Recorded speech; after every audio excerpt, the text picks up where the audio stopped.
जय हिंद, वंदे मातरम। प्यारा साथियों और सभी साथियों को मेरा प्यार भरा नमस्कार।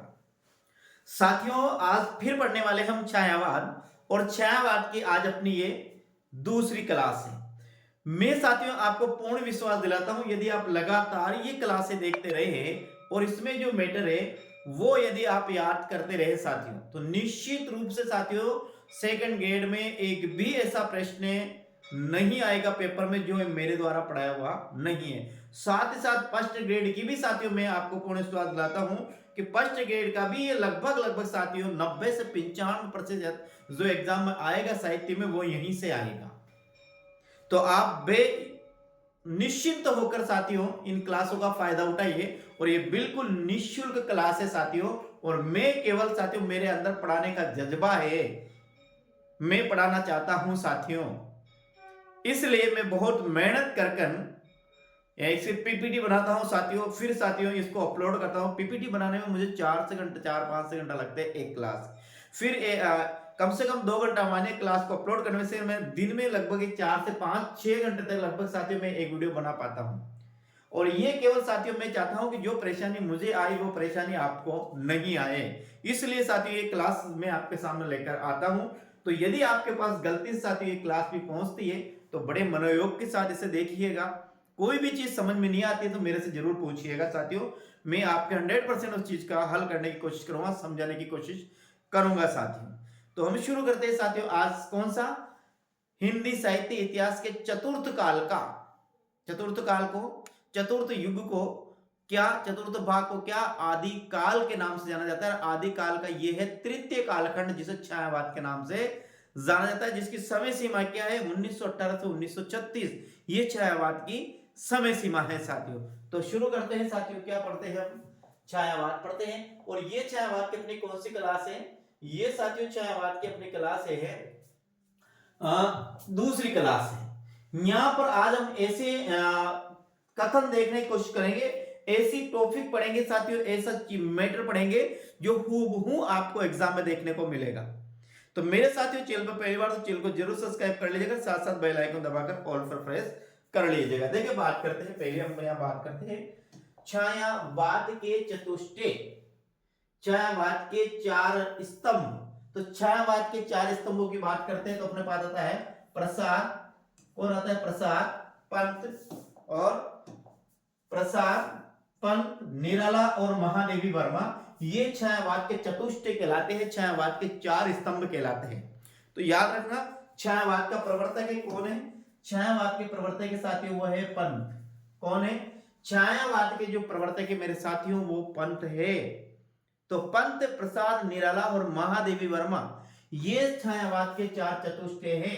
अब ये देखिए छायावाद की वृहत्रय की बात करते हैं तो वृहत्रय में आप पहले याद रखें पंथ, प्रसाद और निराला ये छायावाद की वृहत्रय में आते। यदि एग्जाम में आपसे पूछ लिया जाते निम्न में से कौन सा कवि है जो छायावाद की वृहत्रय में नहीं आता है, तो आपको ध्यान रखना है प्रसाद आता है, पंत आता है, पंत आता है, प्रसाद आता है और निराला आता है। इसमें महादेव वर्मा नहीं आती है, राम कुमार वर्मा नहीं आते और भगवती चरण वर्मा भी नहीं आते हैं। तो आपको ध्यान रखना है, बस 3 याद रखना है, पंत, प्रसाद, निराला, महादेवी वर्मा, ये 4 तो आ जाएंगे, किसमें आ जाएंगे, ये आ जाएंगे छायावाद के चतुष्टय में। और छायावाद के लघुत्रय की बात करते थे 3 है साथियों, ये छायावाद के आ जाएंगे वृहत्रय में आएंगे, किसमें आएंगे, छायावाद की वृहत्रय में। और छायावाद की अगला है छायावाद की लघुत्रय।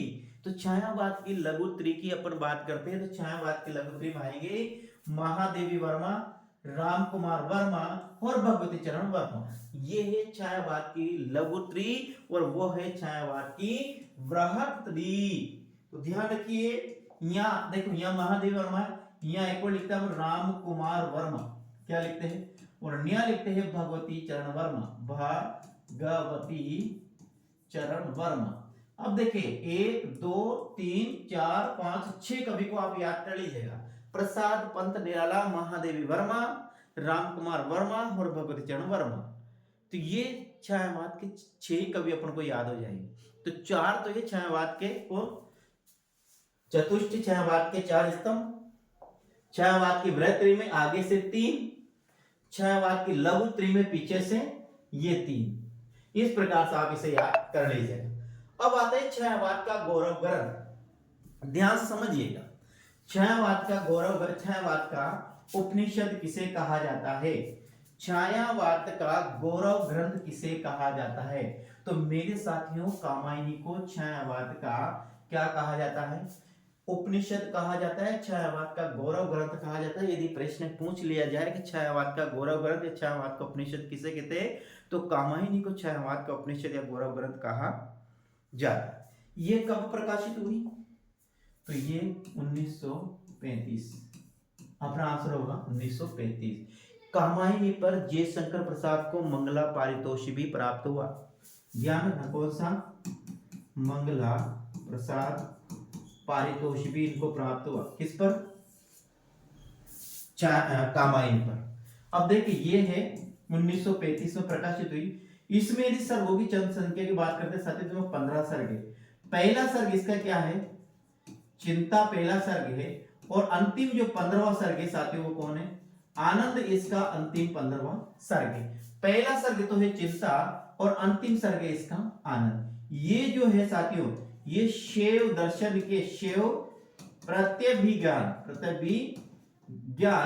के, शैव प्रत्यभिज्ञान के दर्शन पर आधारित है साथियों। कौन? ये कामायनी। तो आपको याद रखना, कामायनी 1935 में प्रकाशित हुई और इसमें सर्गों की संख्या 15 है। पहला सर्ग चिंता है, अंतिम सर्ग आनंद है। ये शैव दर्शन के प्रत्यय विज्ञान पर, दर्शन पर ये आधारित है। कौन? कामायनी। आगे हम बात करते हैं, छायावाद का घोषणा पत्र या मैनिफेस्टो किसे कहा जाता है? छायावाद का घोषणा पत्र आता है तो भी आंसर अपना पल्लव होगा। छायावाद का मैनिफेस्टो आता है तो भी अपना आंसर क्या होगा? पल्लव होगा। और तो याद रखना, छायावाद का घोषणा पत्र अथवा मैनिफेस्टो किसे कहा जाता है? पल्लव। पेज से अपन को याद रखना है, ये पंत जी की रचना है जो 1928 में प्रकाशित हुई। याद रखना, छायावाद का कौन सा पत्र? छायावाद का घोषणा पत्र या छायावाद का मैनिफेस्टो। पत्र से याद रखेंगे पल्लव, फेंटा से याद रखेंगे पल्लव, पे से याद रखेंगे पंत जी। और कब प्रकाशित हुआ? ये 1928 में प्रकाशित हुआ। ये भी अपन को ध्यान में रखना है। छायावाद की प्रयोगशाला झरना कौन है? छायावाद की प्रयोगशाला किसे कहा जाता है? छायावाद की प्रयोगशाला साथियों कहा जाता है झरना को। ये झरना कब प्रकाशित हुआ? ये 1918 में प्रकाशित हुआ। किसकी रचना है?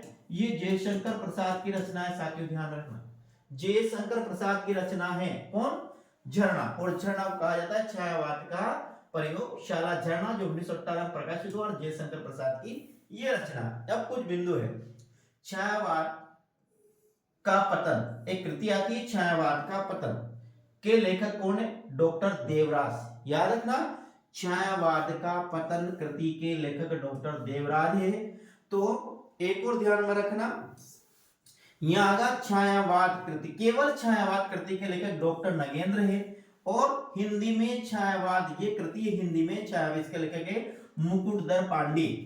अब देखिए, आपको कैसे याद करना है साथियों, बिल्कुल आपको याद करने में बिल्कुल आसानी रहेगी, पर देखिएगा आपको याद कैसे करना है, उस बात को अपन को यहाँ पे आपको ध्यान में रखना है। पहला आपने याद रखेंगे, छायावाद का पतन किसकी रचना है? तो छायावाद का पतन रचना है डॉक्टर देवराज की है। छायावाद जो शब्द, ये कृति है, ये किसकी रचना है? ये डॉक्टर नगेंद्र की रचना है। तो हिंदी में छायावाद किसकी रचना है? हिंदी में छायावाद मुकुटधर पांडे की रचना है साथियों। इस प्रकार से आपको ध्यान में रखना है। ये जो अभी अपन ने पढ़ा, ये आपके लिए वेरी वेरी इंपॉर्टेंट है, ये आपको निश्चित रूप से याद रखना है साथियों। अब देखिए, आगे हम बात करते हैं छायावाद की कुछ परिभाषा है, उन परिभाषाओं को अपन पढ़ते हैं साथियों। क्या हुआ? ये सब गई, पुनः आएगा, क्या दबा दिया मैंने?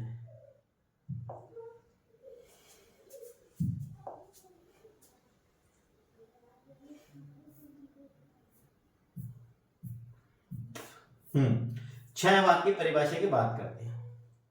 किसकी? तो देखिए मेरे साथियों, छायावाद की परिभाषा, पहली परिभाषा अपने आती है छायावाद की परिभाषाओं में, शांति प्रिय द्विविधि। शांति प्रिय द्विविधि है, ये आपको ध्यान रखना है। तो शांति प्रिय द्विविधि, ये आपको याद रखना है। इनने शांति प्रिय द्विवेदी ने छायावाद की परिभाषा जो दी, उसमें आपको एक शब्द याद रखना है। कैसे? छायावाद एक दार्शनिक अनुभूति, इतना सा याद रखना कि छायावाद की परिभाषा में दार्शनिक अनुभूति जो शब्द है वो किसके द्वारा दिया गया है? तो छायावाद में दार्शनिक अनुभूति जो शब्द है वो शांति प्रिय द्विवेदी द्वारा दिया गया शब्द है। तो दार्शनिक अनुभूति शांति प्रिय द्विवेदी, दार्शनिक अनुभूति शांति प्रिय द्विवेदी, दार्शनिक अनुभूति शांति प्रिय द्विवेदी, ऐसे आपको याद करना, ये आपको निश्चित रूप से याद हो जाएगा, ये परिभाषा आप भूल भी नहीं पाएंगे। इसके बाद आती है महादेव वर्मा ने क्या कहा? छायावाद निया साथियों यहाँ है तत्वत, क्या है यहाँ लिखेंगे अपन छायावाद तत्वत, ये शब्द याद रखना। छायावाद तत्वत है प्रकृति के बीच जीवन का एक क्या है? उद्गीत है। तो उद्गीत में याद रखना महादेवी वर्मा, गीत कौन गाती है? औरतें गीत गाती है। तो यहाँ महादेवी वर्मा कौन है? औरत है। तो गीत में आप रखना उद्गीत किसने कहा? तो उद्गीत में डायरेक्ट महादेवी वर्मा याद रखना, ऐसा आपको याद हो जाएगा। अगला हम बात करते हैं, अब आता है डॉक्टर नगेन। छायावाद स्थूल के प्रति सूक्ष्म का विद्रोह, इतना याद रखना, स्थूल के प्रति सूक्ष्म का विद्रोह, स्थूल के प्रति सूक्ष्म का विद्रोह, स्थूल के प्रति सूक्ष्म का विद्रोह किसने कहा? डॉक्टर नगेंद्र ने कहा। क्या कहा? स्थूल के प्रति सूक्ष्म का विद्रोह, स्थूल के प्रति सूक्ष्म का विद्रोह, स्थूल के प्रति सूक्ष्म का विद्रोह, स्थूल के प्रति सूक्ष्म का विद्रोह, डॉक्टर नगेंद्र, डॉक्टर नगेंद्र, ऐसे याद रखेंगे, आपको याद हो जाएगा। अगला आता है रामकुमार वर्मा की परिभाषा में आपको याद रखना है, आत्मा की छाया परमात्मा पर और परमात्मा की छाया आत्मा पर, ये याद रखना। किसमें? राम, भगवान राम, रामकुमार वर्मा भगवान राम, भगवान राम में क्या? आत्मा की छाया परमात्मा पर, परमात्मा की छाया आत्मा पर, आत्मा की छाया परमात्मा पर, परमात्मा की छाया आत्मा पर, आत्मा की छाया परमात्मा पर, परमात्मा की छाया आत्मा पर, ऐसे आपको याद रखना, 100% आपको याद हो जाएगा। छायावाद की परिभाषा क्या? राम, कौन? भगवान राम, आत्मा की छाया परमात्मा, परमात्मा की छाया आत्मा, ये किसने कहा? रामकुमार वर्मा ने कहा साथी। तब छायावाद की सृष्टि होती है। आगे हम बात करेंगे तो अपना शब्द आएगा, आचार्य रामचंद्र शुक्ल ने क्या कहा? छायावाद का संबंध संत फेंटमाला से जोड़ते हुए इस चित्रभाषा शैली का। अब यहाँ पर दो प्रश्न बनता है, छायावाद शब्द, छायावाद को किसने संत फेंटमाला से जोड़ा है? तो इस संत फेंटमाला में ध्यान रखना किसने जोड़ा है? आचार्य रामचंद्र शुक्ल ने जोड़ा है। छायावाद को चित्रभाषा शैली किसने कहा? तो आपको ध्यान में रखना है, चित्रभाषा शैली का है आचार्य रामचंद्र शुक्ल ने। छायावाद को, छायावाद की परिभाषा में छायावाद के लिए चित्रभाषा शैली का प्रयोग किया। तो चित्रभाषा शैली, तो याद रखना, शैली से आप चाहो तो आप शुक्ल भी याद रख सकते हैं, शैली किसने? शुक्ल ने, या फिर सीधा आप इसे सेंटमाला चित्रभाषा शैली रामचंद्र शुक्ल, सेंटमाला चित्रभाषा शैली और रामचंद्र शुक्ल, ऐसे मेरे साथियों आपको इस प्रकार से इसको याद में रखना। नंद दुलारी बात पे क्या याद रखेंगे? व्यक्त सौंदर्य में आध्यात्मिक छाया का भान किसको हुआ?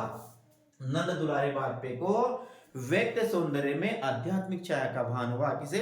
राम दुलारे वर्मा को। व्यक्त सौंदर्य में आध्यात्मिक छाया का भान किसे हुआ? नंद दुलारे वाजपेयी को। किसमें? व्यक्त सौंदर्य में आध्यात्मिक छाया का जो भान हुआ वे हुआ नंद दुलारे वाजपेयी को। ध्यान रखना, व्यक्त सौंदर्य में आध्यात्मिक छाया का भान किसे हुआ? तो वह नंद दुलारे वाजपेयी को आध्यात्मिक छाया में व्यक्त सौंदर्य का भान हुआ। किसे हुआ? नंद दुलारे वाजपेयी को क्या हुआ? व्यक्त सौंदर्य में आध्यात्मिक छाया का भान हुआ। आगे हम बात करते हैं, महावीर प्रसाद द्विवेदी ने क्या छायावाद को अन्योक्ति पद्धति कहा है? तो ये अन्योक्ति पद्धति किसने कहा? महावीर प्रसाद द्विवेदी ने छायावाद को अन्योक्ति पद्धति कहा है। छायावाद को अन्योक्ति पद्धति कहा, ऐसे आपको ध्यान रखना है कि छायावाद को अन्योक्ति पद्धति कहा गया है। ध्यान रखना, छायावाद को अन्योक्ति पद्धति कहा किसने?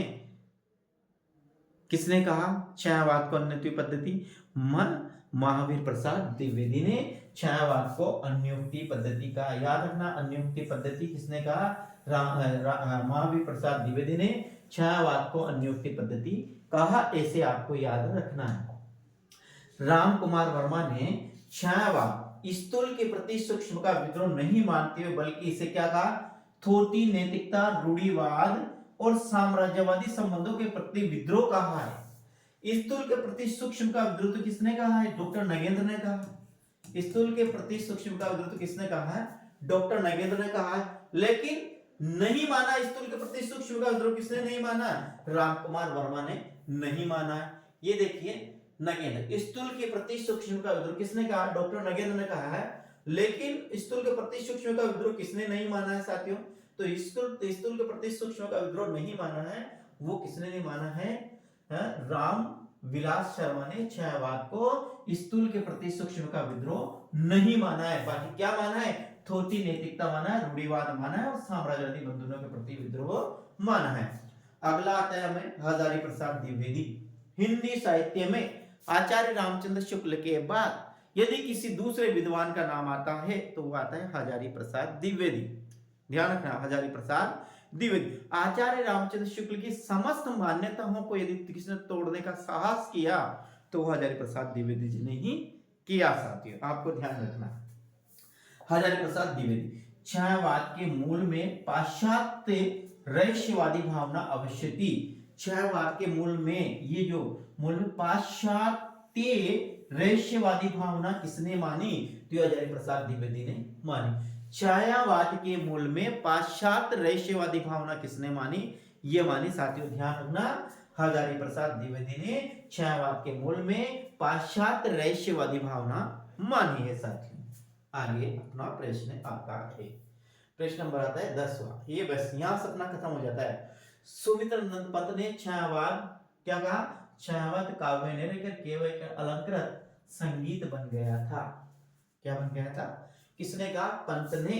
ध्यान रखना, संगीत पंत, संगीत पंत, संगीत पंत, संगीत पंत, संगीत पंत, ऐसे याद रख। संगीत पंत, संगीत पंत, ऐसे याद रखना। क्या रखना? छायावाद काव्य ने लेकर केवल एक अलंकृत संगीत बन गया था, ये सब कहना है सुमित्रानंदन पंत का कहना है। तो ये मेरे प्रिय साथियों आज की अपनी क्लास थी। उम्मीद करता हूं बहुत अच्छी लगी होगी, बेहतरीन लगी होगी। और आप यदि चैनल पर पहली बार होंगे तो चैनल को जरूर सब्सक्राइब कर लिया होगा, और नहीं किया मेरे साथियों तो आप जरूर कर लीजिएगा। और मेरा तो आपसे ये भी आग्रह है और मैं आपसे यह आशा करता हूं कि आप बहुत ज़्यादा इस क्लास को शेयर करेंगे ताकि ये वो हर उस विद्यार्थी के पास पहुंचे जो हिंदी साहित्य का टीचर, हिंदी से टीचर बनने की आशा रखता है, उपेक्षा रखता है साथी, अपेक्षा रखता है। तो मेरे प्रिय साथियों कमेंट के माध्यम से जरूर पता कर जाएगा आपको ये क्लास कैसी लगी। कोई चीज समझ में नहीं आई तो मैंने इसकी डिस्क्रिप्शन में साथियों मेरे नंबर दे रखे हैं, आप मेरे स्कूल टाइम के अलावा किसी भी समय मेरे से आप पूछ सकते हो कोई भी। तो विदा लेते हैं आज क्लास में इतना ही, कल फिर मिलते हैं मेरे साथियों। जय हिंद, वंदे मातरम।